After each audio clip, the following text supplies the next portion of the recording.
दीदी की 211 सीटें हैं। रुझान जो है पूरा बीजेपी की तरफ पलट जाए। दीदी छोड़ के इधर कोई नहीं आएगा। बंगाली आदमी है, बंगाल का बंगाली लड़की मुख्यमंत्री चाहिए। घड़ी घरे टिक टिक करे, ममता बनर्जी का टिक लगने वाला है। माननीय प्रधानमंत्री झूठ बोलते हैं, अमित शाह जी झूठ बोलते हैं, एक पगला नेता दिलीप घोष है वो झूठा है, जितने भी लीडर बीजेपी का है सब झूठा। यहाँ पर हम किसी को भी देखेंगे, किसी से भी पूछेंगे कि फेंकू कौन, तो नाम लेने की जरूरत नहीं है। ये स्मृति ईरानी जब पेट्रोल का दाम 80 या 70 रुपया हुआ था और सिलेंडर 600 रुपया हुआ था तो ये हांडा लेके घूम रही थी। ये 8 चरण में कहीं मतदान हुआ है? इससे बिहार से भी बड़े बड़े स्टेट है, 3 चरण में, यूपी में भी कितने चरण में मतदान हुए कि नहीं हुए बोलिए। लेकिन बंगाल में जो प्रस्ताव करके जो है 8 चरण में मतदान कराया जा रहा है।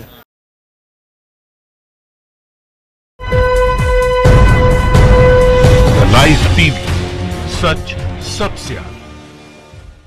नमस्कार, आदाब, मैं रजान सारी द लाइव टीवी पर आपका स्वागत है। पश्चिम बंगाल चुनावों के तारीखों का ऐलान हो चुका है। 8 फेज में चुनाव होने हैं। ममता बनर्जी ने कई सारे सवाल खड़े कर दिया और ये भी कहा है कि ये जो चुनाव हो रहा है क्या प्रधानमंत्री नरेंद्र मोदी के सवाल से चुनाव हो रहा है या उनके कहे पर इस तरह के फेसेस दिए गए। अब आप समझिएगा कि तमिलनाडु में 234 विधानसभा सीट है, वहाँ पर जो है आप देखेंगे कि 1 फेज में चुनाव है। आसाम में 3 फेज में चुनाव है। केरला में जहां पे बीजेपी नहीं है वहां पर 1 फेज में चुनाव है। फिर आप आते हैं पौंडीचेरी में, वहां पर भी 1 फेज में चुनाव है। मगर पश्चिम बंगाल के 294 विधानसभा सीटों पर 8 फेज में चुनाव है। और आपको सुनकर हैरत पड़ेगी कि एक डिस्ट्रिक्ट में 2 फेजेस में चुनाव कराए जा रहे हैं। और आपको यह भी समझना होगा कि जहां पर भारतीय जनता पार्टी सत्ता में है या सत्ता में आने की कोशिश में है, वहीं पर यह फेजेस के चुनाव है। केरला में 1 फेज में है, जहां तमिलनाडु में जहां पर भारतीय जनता पार्टी का एक भी सीट नहीं है, वहां पे 1 फेज में चुनाव है। तो ममता बनर्जी ने भी कई सारे सवाल उठाए हैं। दिलीप घोष की तरफ से कई सारे जवाब देने की कोशिश की गई है। तो कुछ लोग हैं जिनसे हम जो है पश्चिम बंगाल के चुनाव पर जानेंगे। द लाइव टीवी की टीम ग्राउंड रिपोर्ट पर है। अच्छा, ये बताइए कि क्या लग रहा है, पश्चिम बंगाल का चुनाव करीब है? पश्चिम बंगाल में अब जो चुनाव लग रहा है, तीसरी बार में जो है घड़ी घरे टिक टिक करे, ममता बनर्जी का टिक लगने वाला है। ममता बनर्जी का हैट्रिक है। मगर कहा जा रहा था कि पश्चिम बंगाल में हिंदू खतरे में है। नहीं, जो भी कह रहा है बीजेपी की तरफ से जो गंदा बात फैलाया जा रहा है, यह पश्चिम बंगाल की आम जनता जो है कोई हिंदू के ऊपर खतरा नहीं है। आम जनता जो है बहुत अच्छे से रह रहे हैं। आम जनता जो ममता बनर्जी का शासन में बहुत सुखी से है। कहीं कोई तकलीफ वाला जो भी गंदा बात फैला रहे हैं यहाँ पे भाजपा वाले ही फैला रहे हैं।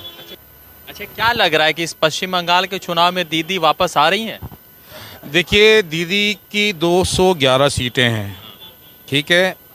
बीजेपी के अंदर में कुछ ऐसे टीएमसी के नेता गए हैं जिनका अपने डिस्ट्रिक्ट के अंदर में काफ़ी एक पकड़ है, लेकिन मुझे नहीं लगता है कि ये वो 148 का आंकड़ा पार कर पाएंगे। दीदी फिर से आ रही? नहीं, दीदी फिर से आ रही हैं कि दीदी किसी को साथ लेके आएंगी, ये अभी कहना मुश्किल है। भाजपा नहीं आ रही है? नहीं, ये भी नहीं कहूँगा कि भाजपा नहीं आ रही है। कल को यदि 1 महीना के अंदर में कुछ ऐसा नई चीज़ें आ जाएं जिसके अंदर में रुझान जो है पूरा बीजेपी की तरफ पलट जाए, जिस तरह के कि हम देख रहे हैं, गौ तस्करी देख रहे हैं, कोयला कांड देख रहे हैं। क्या है, दीदी का शासन कैसा रहा? दीदी का बढ़िया है, फिर दीदी आएगा। दीदी छोड़ के इधर कोई नहीं आएगा। बंगाली आदमी है, बंगाल का बंगाली लड़की मुख्यमंत्री चाहिए, बाहर का नहीं। तो मोदी जी थोड़ी ना यहाँ मुख्यमंत्री बने। अरे इधर का बंगाली है, ममता बनर्जी मुख्यमंत्री बनेगा, एकदम निश्चित है। एकदम आप अपना वोट निश्चित, बंगाली आदमी सब निश्चित कर रहा ममता बनर्जी बनेगा। कि बंगाल जो है पूरा सेकुलर का सबसे बड़ा स्टेट रहा है पोस्ट इंडिपेंडेंस। मैं नहीं कहूँगा कि ये सेकुलर है, क्योंकि 2011 में ममता बनर्जी आई थी। आते साथ ही ममता बनर्जी ने इमाम के लिए एक भट्टा कुछ किया। वो वक्फ बोर्ड की जमीन थी। नहीं, वो उन्होंने 2000-1000 रुपए कुछ करके कुछ खाली इमाम लोग के लिए ही दिया। तो वो जो चीज़ जो है, यदि वो उस समय एक पंडित को भी देती, एक फादर को भी देती चर्च के, ठीक है, और एक किसी मतलब सरदार जी के उनको भी देते, तो शायद ये बातें नहीं उठती। मगर एक सवाल ये भी है कि जो 2500 व 2000 रुपए इमाम को दिए गए, मुअज्जिन को दिए गए, ये मुसलमानों की वक्फ की ज़मीन थी जिसके रेंट आते उसके पैसे दिए गए। और अभी जब दुर्गा पूजा हुआ तो उसमें भी जो भी हमारे हिंदू भाई दुर्गा पूजा 9 का, साल बाद? हाँ 9 साल हाँ हो सकता है। क्या ये 9 साल बाद ममता बनर्जी को याद आया कि मुझे अब हिंदू का भी वोट चाहिए या उनका भी मुझे अटेंशन चाहिए? 9 साल बाद क्यों? ये मोदी जी जिसका सपोर्ट किया वो बर्बाद हुआ। आप इंटरनेशनल राजनीति देख लीजिए, आप इंटरनेशनल जिससे हाथ मिलाया, तो दीदी कैसी नेत्री है? इसका कोई विकल्प नहीं है बंगाल में। उसकी जैसी प्रतिभावान और खटने वाली लेडी आप उसकी कल्पना नहीं कर सकते हैं। आज टीएमसी वाले कह रहे हैं कि एक महिला को हराने के लिए पूरे देश भर के पुरुष इकट्ठा हो गए। ये इनका करेक्टर है। आप कहीं झारखंड चले जाइए, बिहार चले जाइए, कहीं भी चले, इनका करेक्टर है ये स्मृति ईरानी जब ये पेट्रोल का दाम 80 या 70 रुपया हुआ था और सिलेंडर 600 रुपया हुआ था तो ये हांडा लेके घूम रही थी। अभी 1000 में चुप है। अब ये सिलेंडर यूज नहीं करती ना, क्योंकि उन्होंने वो क्या नाम है इसमें जो हमारे इनको हराम के पैसे मिले हुए हैं, ये हराम की खाते हैं। ये लगातार विकास विकास विकास चल रहा था, तो एक विकास तो उत्तर प्रदेश में पकड़ा गया जिसको मार दिया गया। ये जो नया विकास है वो विकास लोगों को कब मिलेगा? बाबा रामदेव ने कहा कि 35 रुपए पेट्रोल मिल रहा है, तो 35 रुपए ना पतंजलि बेच रही है ना इंडियन ऑयल बेच रही है। तो आम जनता जिन्होंने 35 रुपए के लक्ष्य के साथ वोट किया था, उनको 35 रुपए तेल कब देगी भाजपा सरकार? भाजपा सरकार जो है वो जुमला देने में बहुत काबिल है। उन्होंने 15 लाख के जुमला दिए। उन्होंने ये कहा था कि पेट्रोल के दाम कम होंगे। पेट्रोल आज जो है 92 रुपीज़ हो गया है। तो मुझे समझ में नहीं आ रहा है कि आखिर ऐसा ये पेट्रोल कहाँ खपत हो रहा है कि दाम इतने बढ़ते जा रहे हैं। ये इसके ऊपर भाजपा सरकार की पूरी फेलियर है। अच्छा, क्या लगता है यहाँ पर दीदी का काम बोल रहा है या दीदी के मतलब दीदी जो शासन की है 10 सालों में जनता का भरोसा से दीदी जीतेंगी? देखिए, सबसे बड़ी बात क्या है कि दीदी जो विकास का काम किया है 10 साल के अंदर में, जनता उनके खुल के आशीर्वाद देंगे। और आने वाली तीसरी सरकार जो है दीदी का, जो अब की बात 250 सीट पे दीदी जीत कर रहे हैं। बीजेपी कह रही है कि 200 सीट पे हमारे। देखिए, भारतीय जनता पार्टी तो हमेशा झूठ बोलते हैं। कभी सही बोले, बिहार में बोले कि हम 150 सीट जीतेंगे, कहाँ हुआ? 72-73 सीट पर रह गए। और दिल्ली में बोले कि इस बार जो हमारे सरकार बनेगी, कहाँ 3 सीट से 8 सीट पर रह गए, सिमट कर रह गए। उसका तो बातें छोड़ दीजिए। देखिए, माननीय प्रधानमंत्री जी झूठ बोलते हैं, अमित शाह जी झूठ बोलते हैं, एक पगला नेता दिलीप घोष है वो झूठा है, जितने भी लीडर बीजेपी का है सब झूठा है। बैक इसका खुल के बोलता है जनता के भारतीय जनता पार्टी का नाम है भारतीय झूठा पार्टी। क्या आपको लगता है कि ये जो 294 सीटों का चुनाव 8 फेसेस में यहाँ हो रहा है, तो भारतीय जनता पार्टी या प्रधानमंत्री नरेंद्र मोदी की तरफ से कुछ उनको सहायता देने की बात लग रही है आपको? कुछ नहीं, देखिए, आप देखा जाए तो मैं एक न्यूट्रल होकर के मैं बात कर रहा हूँ कि हमने पिछले 10 सालों के अंदर में हमने पंचायत पोल्स देखे, हमने असेंबली पोल्स देखे, हमने एमपी पोल्स देखे। हर जगह इतनी वायलेंस होती थी जितनी वायलेंस बंगाल में होती है कहीं नहीं होती है। आज यदि हरियाणा के अंदर में किसी एक आदमी ने एक बम मार दिया ना, तो उसके ऊपर में एक्सप्लोजिव एक्ट लग जाएगा, वो अंदर चला जाएगा। लेकिन यहाँ पर हर गली के अंदर में पेटो बम, लाल सारे बम जो है, बम की इंडस्ट्री है बंगाल। अगर ये तो जानलेवा बम नहीं है ना, ये तो पटाखों वाले। जानलेवा बम नहीं है। बम से क्या मरते नहीं है? आप अपने हाथ में लेके देखो, उसको देखो फुटता है कि नहीं, आपका हाथ उड़ता है कि नहीं। क्राइम रेट देखेंगे तो भारतीय जनता पार्टी के जो शासन वाले, चाहे हरियाणा, उत्तर प्रदेश में, वहाँ पे 7%, 11%, उस हिसाब से तो बंगाल ये जो आप जो आंकड़ा जो बता रहे हो 7%, 11%, 13%, ये हर स्टेट अपना देती है जो पावर के अंदर में है। ठीक है, ये भले वो वेस्ट बंगाल गवर्नमेंट हो या तमिलनाडु गवर्नमेंट हो या केरल की गवर्नमेंट हो, वही हर आदमी अपनी आंकड़ा देता है, जो कि कितना सही है ये कोई पैरामीटर नहीं है कि कोई बता सके कि हाँ ये सही है। सरकार फिर जो पैरामीटर लगाएगी तो उसको तो मानिएगा। दीदी डरी हुई है क्या? नहीं, कौन बोलता है? शेरनी कभी डरती है क्या? पश्चिम बंगाल में एक ही लीडर है, उसका नाम है ममता बनर्जी। कोई साथ छोड़ दे कोई फर्क कोई फर्क नहीं पड़ता है। पिछला 2 बार वो जीती है, अपने नाम पे जीती है। कोई भी बंगाल का एक नेता बिना दीदी के दिखा दे मेरे को। दीदी ने कहा है कि वो शेरनी है, वो जेल जाने से और मार खाने से नहीं डरती है। तो उनका तो सारा कैरियर ही उसी से शुरू हुआ है। देख लीजिए आप, उनका बाल घसीटा गया, राइटर से ले आएगा, वो तो उनका आदत है। क्या होगा इसमें? कहा जा रहा है कि हिंदू बीजेपी के साथ है, मगर आप तो दीदी के पक्ष में हैं। देखिए, हिंदू मुसलमान सभी दीदी के साथ में हैं। ये जो व्यक्ति का जो बोल रहे हैं, ये भाजपा वाला गलत प्रचार कर रहे हैं कि दीदी के जो बीजेपी के साथ में हिंदू नहीं, दीदी के साथ में हिंदू मुसलमान सभी हैं, सभी जात के आदमी है और दीदी के साथ सबका प्यार रहता है। अच्छा, दीदी जो इस बार चुनाव में आएंगी तो किस तरह का फिर माहौल होगा? अच्छे माहौल होंगे, आम जनता उनके साथ में है, अच्छे माहौल के साथ में रहते हैं, यहाँ कोई तकलीफ का बात नहीं है। जितने भी बात करते हैं, फालतू बात करते हैं, सब आपका जो भाजपा वाले करते हैं। पश्चिम बंगाल में आप भी रहते हैं, हम भी रहते हैं, आम जनता भी रहते हैं, कहीं कोई तकलीफ वाला बात नहीं है।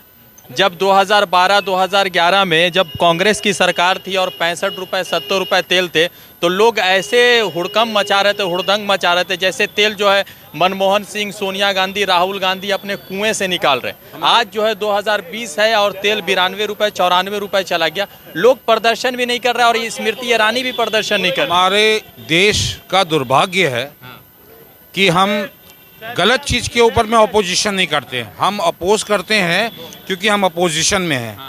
ये 2004 के अंदर में जीएसटी आने की बात थी, ठीक है, और इसको लाने वाली थी कांग्रेस सरकार। बीजेपी ने इसको अपोज किया, लेकिन जैसे ही ये पावर में आई, ये जीएसटी को लेके आई और कांग्रेस फिर अपोज करने लगी। तो आज तक ये लोगों को समझ में नहीं आ रहा है कि जीएसटी जो है देश के लिए अच्छा है कि खराब है। लोग तो जब बाबरी मस्जिद और राम मंदिर में फंसे हुए हैं। नहीं, ठीक है, मैं कह रहा हूँ चलो ठीक है, बाबरी मस्जिद के अंदर में राम मंदिर बन गया, तो क्या अब हिंदू मुसलमान का झंझट खत्म हो गया? कह तो रहे थे लोग बहुत सारे। मुझे लगता है कि हिंदू जिस तरीके से अभी देश का माहौल हो गया है, ऐसा बनाया गया कि हिंदू कब इतने 6 साल में जितने खतरे में है, आज तक 800 साल के मुगल राज में नहीं था। हार का खौफ आप जानते हैं? ये दिलीप घोष जी जो अभी बोलते हैं कि मैं मुख्यमंत्री बनूंगा या मैं कैंडिडेट हूँ, उनसे पूछो कि उनके जो सिपह सलाहकार जो ऊपर वाले हैं वो उसको मानते हैं क्या मुख्यमंत्री? उनसे पूछिए। दूसरी बात, 10 साल आपने दीदी के साथ मौज मस्ती कर लिया, लाल बत्ती में घूम लिए, 9.5 साल बाद आपको याद आया कि ये दीदी खराब है। दूसरी बात, बंगाल जितना डिस्टर्ब हुआ है ये विगत 8-9 सालों में हुआ है। मैं रहता हूँ मुंशी छत्ता में, बगल में ही है ताराचंद स्ट्रीट में, मेरे दोस्त यार रहते हैं। अभी तो मैं आवाज़ दूंगा तो कयूम आएगा, मैं आवाज़ दूंगा तो जॉन आएगा, मैं आवाज़ दूंगा तो वो आएगा। ठीक बात तो बीजेपी वाले नहीं मानेंगे। वो है कौन यहाँ पर? उनका अस्तित्व क्या है? तो सरकार बना रहे वो लोग। हाँ, अमित शाह और मोदी, ये दोनों आदमी हर जगह सरकार बना लेते हैं। प्रधानमंत्री नरेंद्र मोदी का नया अवतार, रविंद्रनाथ ठाकुर वाला जो नया अवतार है, वो पश्चिम बंगाल चुनाव में कितना जादू जगाएगा? मुझे लगता है कि यहाँ पर हम किसी को भी देखेंगे, किसी से भी पूछेंगे कि फेंकू कौन, तो नाम लेने की जरूरत नहीं है। कौन है भाई फेंकू? मोदी। मोदी। क्या कौन है फेंकू? मोदी। अच्छा, एक बात है, आप जितना बात किए ना, कुछ समझ में नहीं आ रहा है कि आप किसके तरफ हैं। मैं किसी की तरफ नहीं हूँ, मैं देश के लिए हूँ। आप किसकी तरफ से बोल रहे हो, इंटरव्यू ले रहे हो? हम तो मेरा अपना राय हो सकता है, मैं वो आपको नहीं, मैं तो देश के लिए हूँ। मैं आज जो नहीं इंडिया को नहीं दूंगा। कहने का मतलब मैं तो नोटा दे सकता हूँ, नन ऑफ द अबव। मैं नोटा दे सकता हूँ क्योंकि मुझे यदि कोई कैंडिडेट अच्छा नहीं लगेगा। और आज देखो, यदि आधे से ज़्यादा आदमी यदि नोटा दे देते हैं तो इन जितने लीडर है सबकी वाट लग जाएगी। कैसा यहाँ पर प्रधानमंत्री नरेंद्र मोदी का जलवा चलेगा? देखिए, यहाँ कोई मोदी का जलवा नहीं चलता है, केवल पश्चिम बंगाल में ममता बनर्जी का जलवा चलता है। ठीक है। और ये जो बीजेपी ने के बहुत सारे लोग कह रहे हैं कि ममता बनर्जी ने भी कहा कि 8 फेस में चुनाव है, तमिलनाडु में 234 सीट एक फेस में, तो आपको लगता है कि बीजेपी का कोई सेटिंग है? देखिए, तो जितने भी आज जहाँ सरकार जैसे पंडिचेरी, केरला वगैरह हुआ, बड़े बड़े स्टेट के अंदर में 3 चरण में 2 चरण में चुनाव कराए जा रहे हैं। और बंगाल में पहली बार जो है ये बीजेपी का इशारा पे जो 8 चरण में मतदान किया जा रहा है। 8 जनवरी मत जाना। ये जो भी हो रहा है सब बीजेपी का इशारा पे हो रहा है। आपको लगता है कि इलेक्शन कमीशन निष्पक्ष है या इलेक्शन कमीशन भी किसी एक की तरफदारी कर रहा है? ये तो इलेक्शन कमीशन जो है जैसा बीजेपी गवर्नमेंट बोलते हैं वैसा काम करते हैं। आज तक आपने कहीं देखा है कि 8 चरण में कहीं मतदान हुआ है? इससे बिहार से भी बड़े बड़े स्टेट है, 3 चरण में भी, यूपी में भी कितने चरण में मतदान हुए कि नहीं हुए बोलिए। लेकिन बंगाल में जो प्रस्ताव करके जो है 8 चरण में मतदान कराया जा रहा है। देश के अंदर में वो जुडिशरी हो या स्टेट गवर्नमेंट हो, आज इस देश के अंदर में करप्शन सबसे बड़ा कोरोना वायरस है। तो करप्शन तो खत्म होगी, आप तो 2G 4G होगी, करप्शन खत्म कभी भी नहीं होगी। करप्शन नहीं, मोदी जी कहते हैं कि ना खाऊंगा ना खाने दूंगा। क्या लोगों ने देश में घूस लेना बंद कर दिया है? आप तो नहीं लग रहा, लोग बोल रहे हैं। लोगों ने घूस लेना बंद कर दिया। आप जाओ कहीं पे भी, बिना घूस दिए आप काम करा के दिखाओ। अच्छा, एक बात बताइए, चलिए वो तो खैर दूसरा मुद्दा है कि बंगाल को कौन बेहतर चला सकता है, ममता बनर्जी या कोई और भाजपा के कोई लीडर? मुझे लगता है भगवान को सिर्फ ऊपर वाला, बंगाल को सिर्फ ऊपर वाला चला सकता है। वो तो स्वयं रूप से नीचे वो नहीं आ सकते हैं। इसलिए मैं कह रहा हूं कि भाजपा का यदि आप देखो तो भाजपा के अंदर में आज टीएमसी के वो सारे दागी नेता है वो शामिल है। लेकिन इसके साथ में एक चीज़ और कहना चाहूँगा कि ये दागी नेता तो टीएमसी में ही थे, तो दीदी ने उनके अगेंस्ट में एक्शन क्यों नहीं लिया? यहाँ पर मैं टीएमसी और बीजेपी के लिए नहीं बात कर रहा हूँ, मैं ये कह रहा हूँ कि वो दागी नेता जो ममता बनर्जी के गवर्नमेंट में थे, Mamata Banerjee as a chief minister, उन्होंने उनके अगेंस्ट में क्यों नहीं कुछ कदम लिए? अच्छा, एक बात बताइए कि ममता बनर्जी पर लोग ये कह रहे हैं कि इतने सारे लोग पार्टी छोड़कर चले गए तो दीदी कमज़ोर पड़ी हैं। नहीं, ऐसा कोई बात नहीं है। दीदी कमजोर नहीं पड़ी, दीदी हर कुछ में मजबूत है। देखिए तो लोकतंत्र का लोकतंत्र है। यहाँ पे जिसको आना है, जिसको जाना है, किसी तो बंधुआ कोई मजदूर नहीं है, कोई आते भी है, कुछ चले भी जाते हैं। ये तो ज्वाइनिंग लगा रहता है। अब जिसको जाने वाले होते हैं उसको तो बांध के रखा नहीं जाता है। दीदी तो खुलेआम बोल दिए हैं कि भाई जिनको जाना है जाओ, जिनको रहना है आओ, और जाओ तो कम, जाओ तो मोटा, जाओ तो आप यहाँ से जो है जिनको जाना जाइए, और जिनको रहना मेरे पास। मेरी दीदी खुल के बोले एकदम।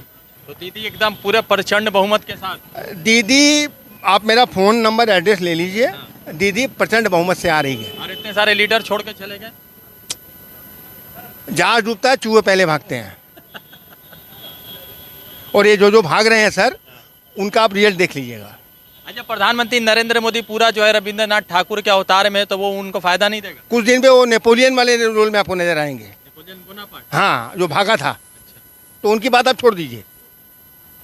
एक्चुअल में हिंदुस्तान का इतना पैसा सूट उन्होंने पहन लिया, इतना बर्बाद कर चुके हैं वो, अब ये उसमें आए हैं। ये अगर नेताजी जिंदा होते तो ये उनके पास जाते ही नहीं, इनको बुलाते ही नहीं। वो जैसे गुजरात इलेक्शन हुआ था तो जवाहरलाल नेहरू पहले प्रधानमंत्री होते या सरदार वल्लभ भाई पटेल प्रधानमंत्री होते। हालांकि पहला चुनाव 1952 में हुआ था और सरदार वल्लभ भाई पटेल 1950 में जो है उनका मृत्यु हो गया था। तो वैसे ही बता रहे थे कि सरदार ये नेताजी सुभाष चंद्र बोस के ऊपर इतना डिबेट हो गया कि अगर वो जिंदा होते तो उन्हीं को मुख्यमंत्री बना दिया जाता। नहीं, वो जिंदा होते तो शर्म से मर जाते। इन सबों का देखकर इनका हाल चाल जो ये बक रहे हैं, एक कितने बड़े लीडर को आप पैसा कर रहे हैं, तो मैं क्या बोल सकता हूँ। राजनीति बंगाल की इस कदर गिर गई है कि आदमी आदमी को मार रहा है। ये नहीं होना चाहिए। इस बार जो है बंगाल चुनाव में क्या मुद्दे, क्योंकि एक तरफ तो चल रहा था कि दीदी ने 34 साल के जो वाम फ्रंट के शासनकाल थे उसको खत्म करके टीएमसी की सरकार लाई। अब सवाल ये उठ गया है कि एक तरफ दुर्गा माँ, दूसरी तरफ जय श्री राम, सिया राम, ये जो चुनाव है अब डेवलपमेंट से हट के जो है धार्मिक बन गया। और ये हिंदू मुसलमान नहीं है, बल्कि ये हिंदुओं के अंदर ही दो अलग अलग लोगों के विचारों की लड़ाई चल रही है। नहीं, मैं सबसे पहले ये कहना चाहता हूँ कि हिंदू और मुसलमान तो कभी होना ही नहीं चाहिए। हम सब भारतीय हैं और 40 करोड़ मुसलमान हैं इस देश में। ना तो कोई मुसलमान देश इन 40 करोड़ मुसलमानों को लेगा और ना ही ये 40 करोड़ मुसलमान किसी दूसरे देश में जाएंगे। इनका इस देश से, मिट्टी से नाता है, तो हम उनके इंटरेस्ट को अलग नहीं कर सकते हैं। क्या लग रहा है दीदी के शासनकाल में कैसा यहाँ पर काम हुआ है? दीदी के शासन में बहुत अच्छा काम हुआ है। ये बात जो है आम जनता से पूछिए। हम आम जनता होने के कारण मैं बता रहा हूँ कि दीदी आने वाला 34 साल में जो सीपीएम करके गया, कुछ नहीं किया। उसके जो दीदी बंगाल में किया, 10 साल जो विधानसभा चुनाव में दीदी को जीत के लाया, तीसरी बार मैं आशा करता हूँ कि जो पश्चिम बंगाल में जो भी चुनाव हो जाएगा, तीसरी बार ही जो ममता बनर्जी का ही सरकार चुना जाएगा। जो हमारे बंगाल में हो रहा है ये इलेक्शन कमीशन के अंडर में आता है। इलेक्शन कमीशन ने डिसाइड किया, ठीक है, पहली बार ऐसा हो रहा है कि 8 चरण में चुनाव हो रहा है। एक डिस्ट्रिक्ट के चुनाव 2 हिस्सों में, पुरुलिया के एक डिस्ट्रिक्ट का चुनाव 2 हिस्सों में, तो मालदा है, बांकरा, बांकुड़ा, इस तरह के बहुत जगह। पहली बार हो रहा है। इसमें हो सकता है कि सेंट्रल गवर्नमेंट जो है उनका एक रोल हो। यदि रोल है तो भाई अपने कुछ कर नहीं किया जा सकता, क्योंकि हमारे चीफ मिनिस्टर ने कहा है कि भाई ठीक है, जब इलेक्शन कमीशन ने, हो सकता है कि ये बीजेपी सेंट्रल लीडरशिप जो है उन्होंने ही ऐसा करने के लिए, क्योंकि हर पॉलिटिकल पार्टी की एक स्ट्रैटेजी है, वो टीएमसी की भी एक स्ट्रैटेजी है, एक बीजेपी की भी स्ट्रैटेजी है। तो आपको राम मंदिर नहीं चाहिए? एकदम चाहिए।